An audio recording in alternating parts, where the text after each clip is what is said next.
Hello.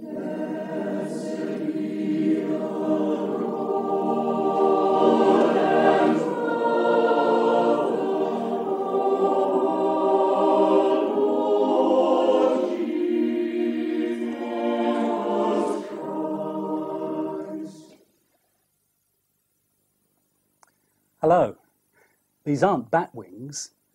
These are two pictures, really, of the Ten Commandments. You recognize the Hebrew, I'm sure. Most people today can't even remember the Ten Commandments, let alone put them into practice in their life.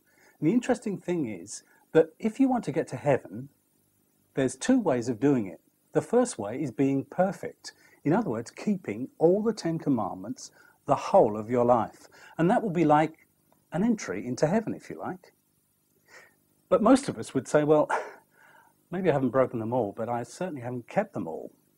In fact, if you check up, you'll find you've broken an awful lot more than you think. And the New Testament tells us that if we break just one of them, it's like breaking the lot. It's like a window, if you like, or a record that's scratched. Just one scratch, one break is enough to ruin them. And it's the same with the Ten Commandments that God has given to us. He says, here's my perfect standard, keep that, and you can come into heaven. That'll be the way in for you. But most of us would say, well, I can't possibly do that. And of course we can't. It's absolutely impossible. But the great thing is there is a different way to come into heaven as well.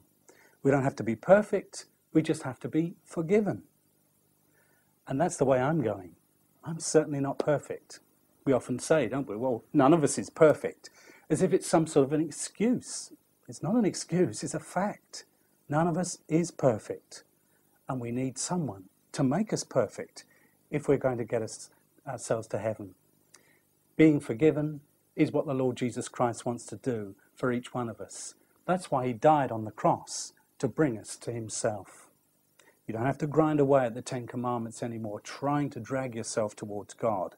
You have to kneel at the foot of the cross and ask Jesus Christ to forgive you.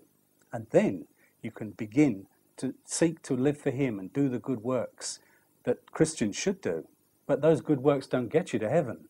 They're just an appreciation of our love, shown for the love of the Lord Jesus Christ, that he showed in a wonderful way on the cross. I hope that you'll be among those people that are forgiven in heaven for all eternity, simply because Jesus Christ has made you ready for the presence of God. See you again sometime soon. Cheerio.